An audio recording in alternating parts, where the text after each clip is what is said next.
back in younger years, ay ang impeachment is different from legislation.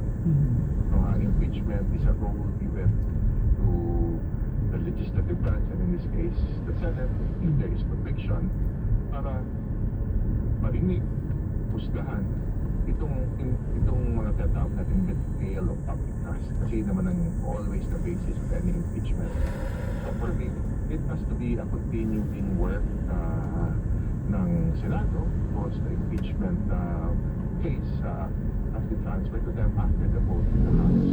In aking pananaw, ang sa akin lang bantayan natin, sino ang magpapile ng constitutionality sa Supreme Court.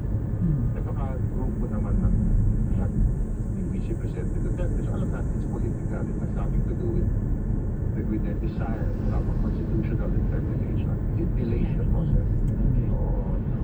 Balikan ko lang yung survey, Professor Manit. Meron bang natanong dyan na total, gobyerno itong nais natin ikanang napag-usapan. Ano ba mga pangunahing hinaing ng mga sumagot dyan na dapat aksyonan ng gobyerno?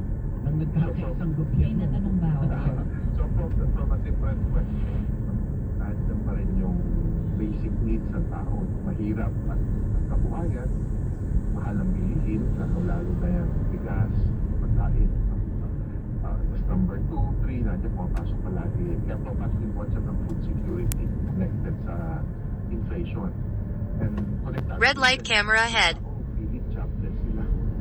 Kulang ang trabaho, kulang ang kita nila. In 300 meters, use the right lane to turn right on N. Domingo.